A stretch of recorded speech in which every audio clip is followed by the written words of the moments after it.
Hello, I'm Sanj and welcome to the Future of Wellbeing, where today we have a very special guest who's going to share all their insights on wellbeing with me and with you.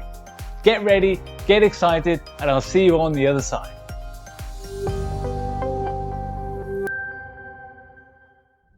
Welcome, Julia Knight, to the Future of Wellbeing. It's an absolute pleasure to have you with us this afternoon. Please, before we get started, Julia, please could you introduce yourself for the benefit of everybody watching and everybody listening? Thank you.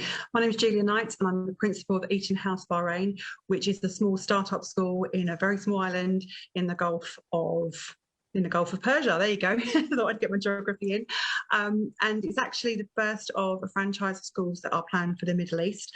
And we've been very lucky because we've gone from the ground up. So we've started with reception and year one, and we'll be moving into the different phases over the next couple of years and then branching out into the rest of the region. So I am part of a founding leadership team, which has upskilled hugely because of COVID, but I'm very passionate about children and about children's learning, and I've actually moved from senior school to primary, which is a completely different game. And when I'm asked about that, I often say that it's like teaching flamingos to line dance. But the joy of my job is witnessing small children, flourish and grow. Wow. That's beautiful, Julia, and there's so many things I want to pick up on there, and I know building from the ground up is going to be a theme of our conversation. But given the topic of future of wellbeing, I'd like to go a little bit deeper into wellbeing just to start. And I'm not gonna. I've read a little bit about you, and I've seen a little bit about you before. But what does wellbeing mean to you? So two-part question. Sorry. What does wellbeing mean to you, and at which phase of your life did you start to prioritize your wellbeing? So I think that well-being means to me just having a constant and uniformed approach to feeling good.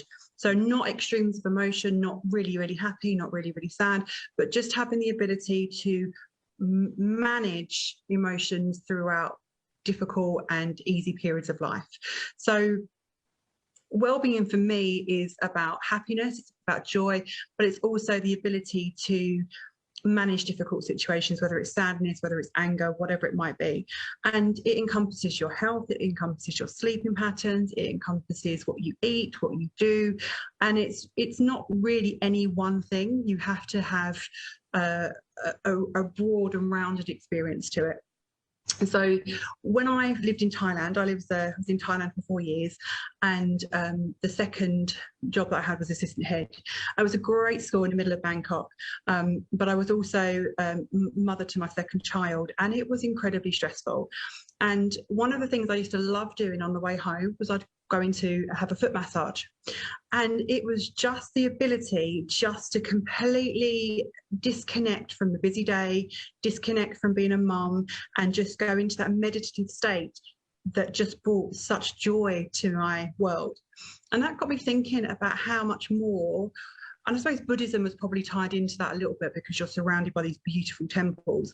And it really made me wonder how much peace one should have in their life and how much space we should make for peace.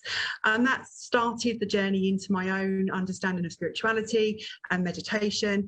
And now I just have a very deep sense of everything will be okay. There's nothing that's going to come my way that will be too difficult to challenge.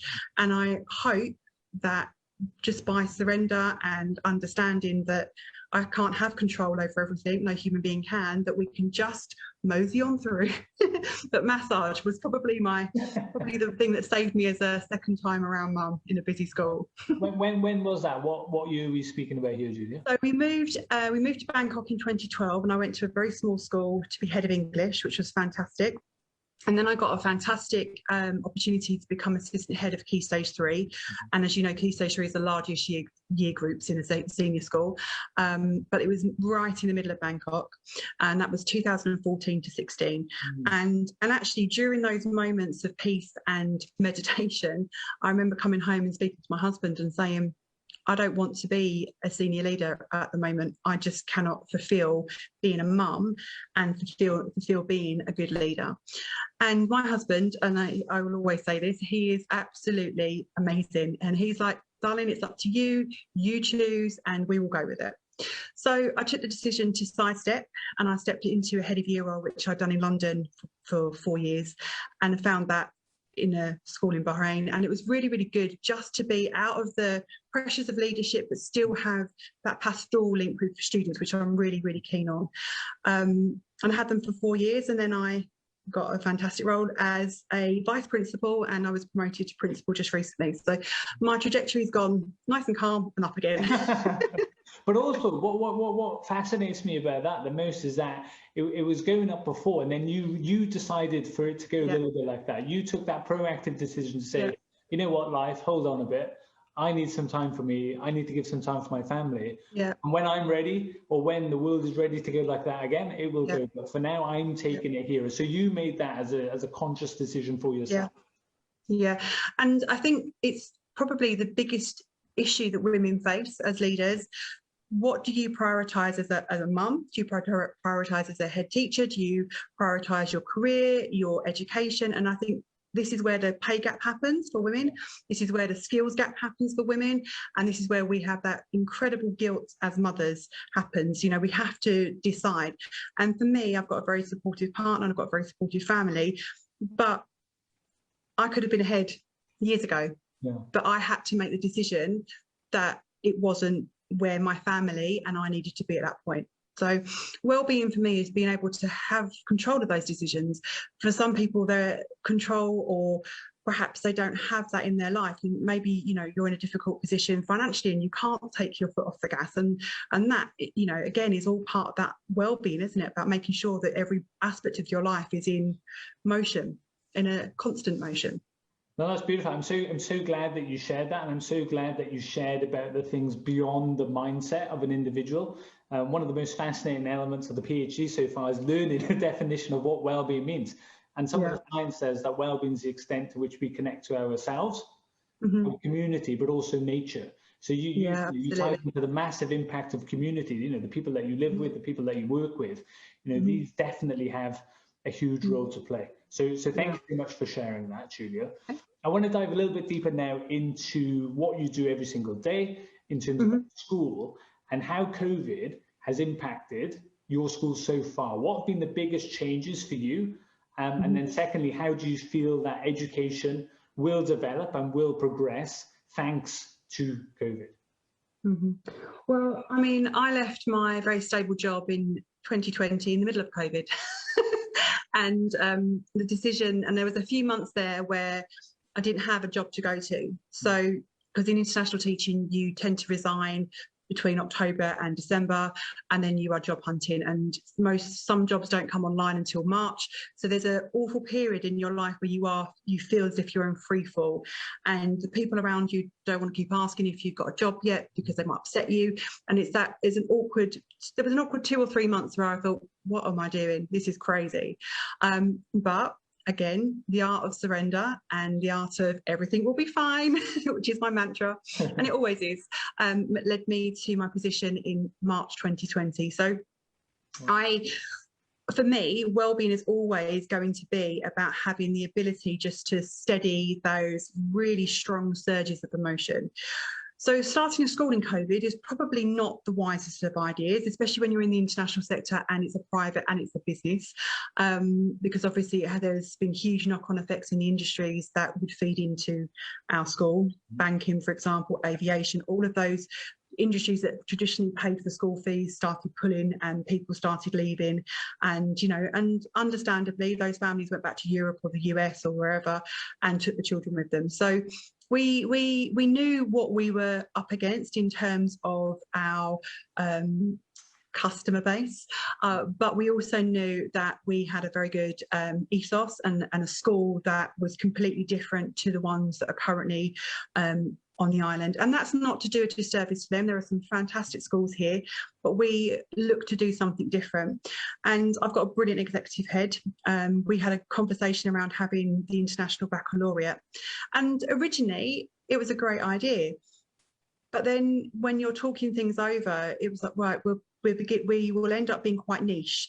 And the International Baccalaureate has a very small pool of candidates on the island. So we needed something that was going to tick all the boxes of the IB, but also give us the standard of GCSE and A-levels, which the two biggest schools here offer. So when we approached Oxford and they said they had this pilot international curriculum with wellbeing at the heart, it was absolutely, there was no question that we would not jump for it. I can't even explain the difference it made, because for the first term, from September through to December, we were open, but the Ministry of Education had asked all schools to reteach in that semester things that the children had missed from before. So we were playing the catch-up, another word that we seem to be using quite frequently, and we were teaching the skills that children may have missed through the school closures. So that was great. So then serendipity, the Oxford International curriculum dropped in just at the right time in January, when we were rethinking schemes of work and how we were going to do things. And then that led us to the idea that actually we could have a vertical teaching programme. So we would teach maths and English as stage and age appropriate. So year one had their English, reception had their English, and maths in the same way.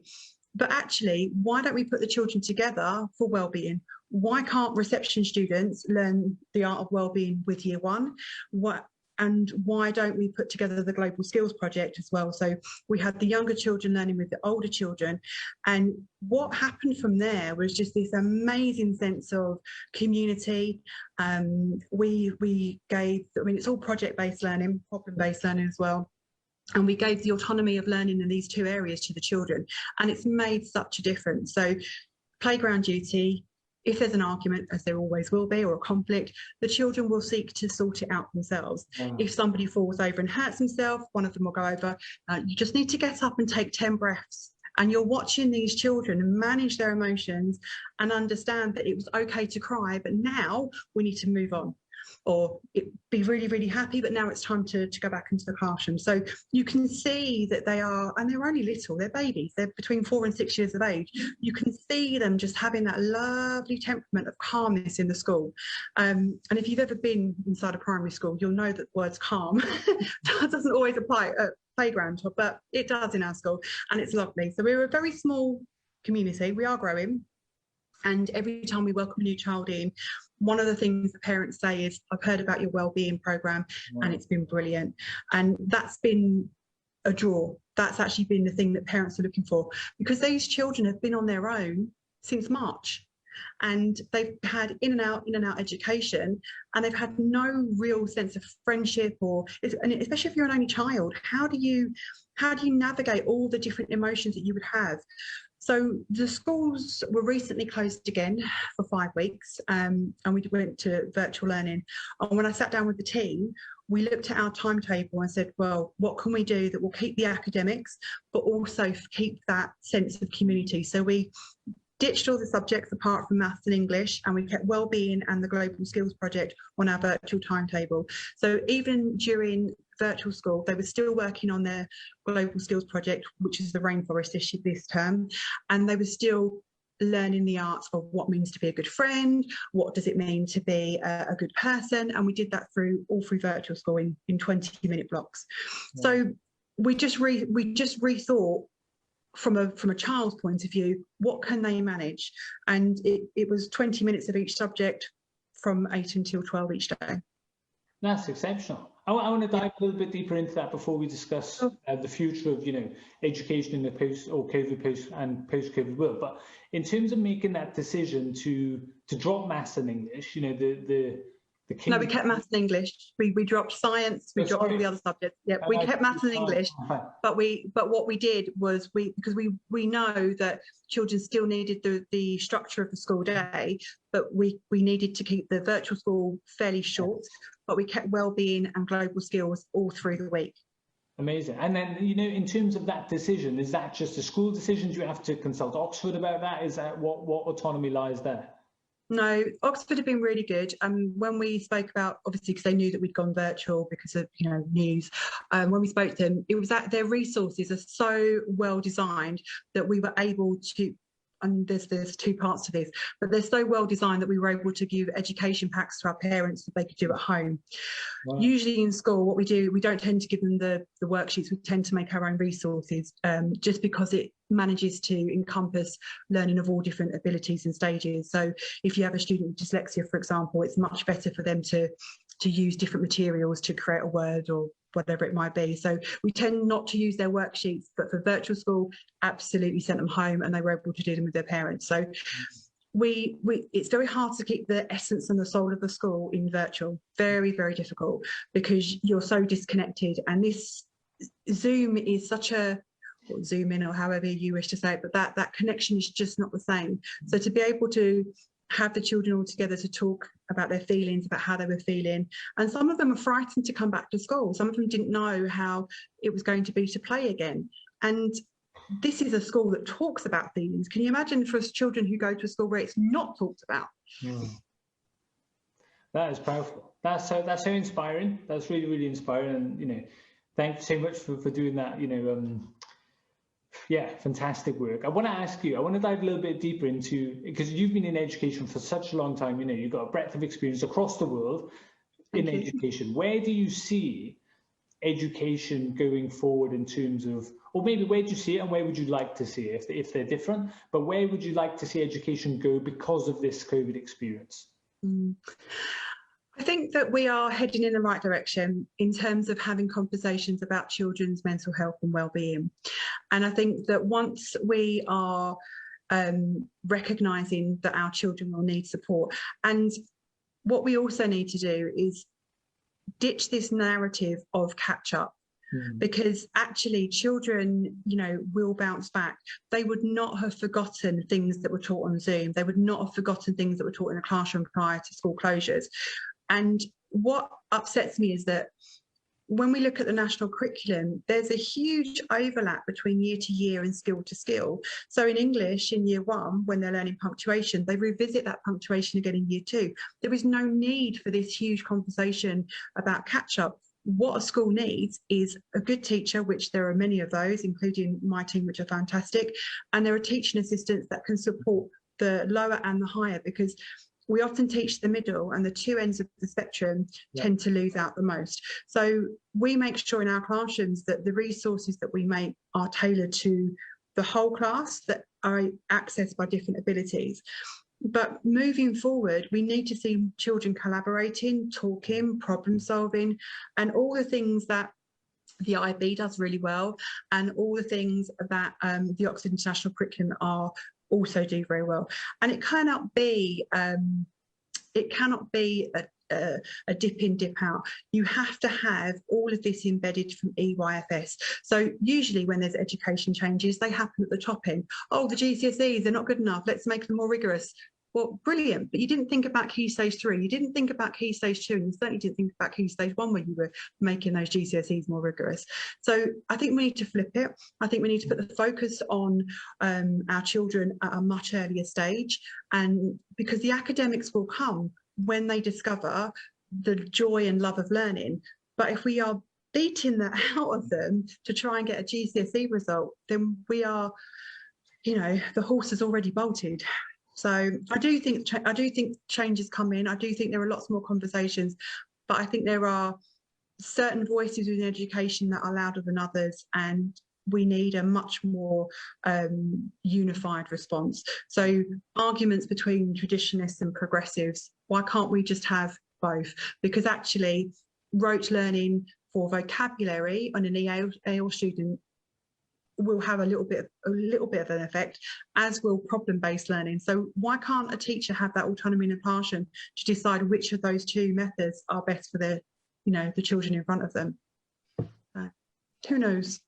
I love it. I love it. And then as a leader, what 2 traits would you say are world-class traits that any leader should look to embody or display in these kinds of situations? What do you look for? What do you look for as a leader, but also what kinds of traits do you love to see in others? I think empathy, and that will always be the one that, I mean, it's a nebulous idea, isn't it? But empathy, you have to be able to have that connection with your students, and leaders need to be empathetic towards their staff and their team, and that would be the number one. And number two is really difficult, isn't it? Because I've thought about this long and hard, and transparency is really, really important. So many, but I think for me, empathy and that connection with your staff is probably the key one, and knowing what you don't know. So I'm never going to understand the ins and outs of the computing curriculum, so I will hire somebody who does, and I will let them get on with their job. So being able to step back and say, well, actually, this isn't my arena, I'm not 100% sure, you know, knowing what you don't know. I don't know if there's a word for that. Not sure. There must be some words. Humility, maybe, having the humility to know. To take a step back, isn't it? Yeah. Step back, and because again, we live in a culture where people love to say yes. You know, you can't say yes and then figure it out. Sometimes it might be better off just say, hold on a second, let me think about it. And if no, that's okay. But also, this stems from the stigma of saying no as well. It comes from the stigma of saying no, that you seem to be weak, or that you don't know something, so you need more training, or these kinds of things. When in reality, it takes a lot of strength to say, actually, you know what, I'm not the best at this. Maybe someone else or something else can fit best place. So I really humility. We'll go with humility. I think it's really difficult though for leaders, and again, for being a woman as well, you know, there is so much research that shows that women don't have the same confidence for job applications. You know, if you read the person spec and you don't meet none of them, you're not going to apply, whereas men are much more emboldened to apply even if they don't meet 4 of the personal specification bullet points. And I think that's another issue that we need to tackle, that, you know, we need to look at how we are raising our women, raising our girls to be women, and how we're raising our boys. And in a small school, you can already see the kind of gender bias that comes through, and that's another reason that wellbeing is so important, because it levels that playing field between boys and girls, and it gives the diversity that's needed across the board. So I mean, how does any leader manage all of those things? And I think it's just that you can't know everything. You cannot be the best. That's why we have people like you who are PhD students, because you are an expert in your field. None of us can be experts in every field. It's impossible. Exactly. Amazing. This is so insightful, Julia. Thanks so much. Last question I'd love to pick your brain on is, what number one tip? So we had 2 earlier, now just 1. So one top tip for leaders or schools or businesses then to sustain a culture of wellbeing within their teams. So we're talking about, you know, for you, be within your staff. What top tip do you have to sustain that culture of wellbeing within your team? And could you give an example of something that you're doing?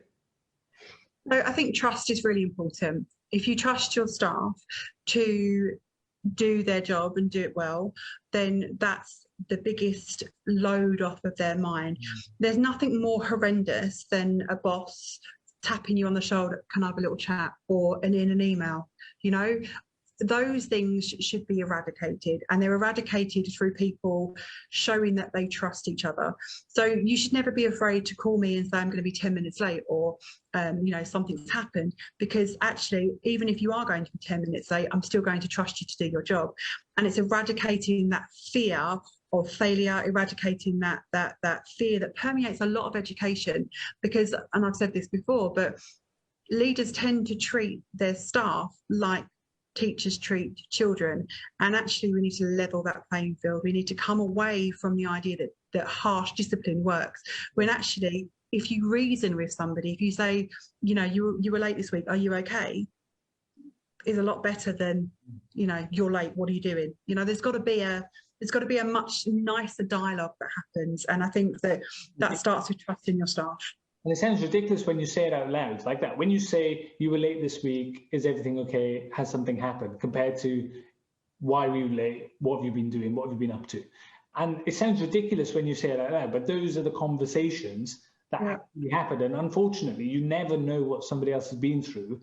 So to go in with that top-down approach of, you know, that fierce fist, can really, really close people off. And even if something has happened, they might not feel comfortable to even share that. She might not even get to the truth anyway. Yeah. And we often expect our teachers to come in and do the job when, you know, they may have lost somebody, they might be late on a mortgage payment, you know, there might be a miscarriage, there could be anything could have happened in that family that week. And many teachers will go into that classroom with personal problems, and they will still teach. And actually what we want to do is have a member of staff come to you and say, you know what, things have been bad this week, or I'm not feeling great, can I go home? And the answer should always be yes, because you should trust your staff to be able to make those decisions for themselves. So a culture of trust is absolutely vital for any organisation to flourish. Wow, that is beautiful. Julia, I want to say thank you so much. I know your time is precious. I know you're a lady in demand. And thank you. It's a pleasure to have a conversation with you. I know it's going to be very useful for loads of people, including myself. So big thank you from me, and hope to have a conversation sometime soon. Please, that's lovely. Thanks very much. Any final words, Julia? Any final words? Any final comments? No, I think you're doing a great job, and it's lovely to see that actually the grassroots of wellbeing and happiness are beginning to flourish. So thank you as well. Oh, you're very kind. I'll make sure to include that in the recording. You can press stop now. Thanks so much, Julia. See you soon. All right. Take care. Bye. Fantastic. Thank you so much for watching The Future of Wellbeing, and I'd love to hear your comments and feedback in the sections below. Please also share this video with at least 3 friends who would find it useful. Until next time, and until the next very special guest, I wish you a fantastic day ahead. Take care, stay well, stay safe, and ciao ciao.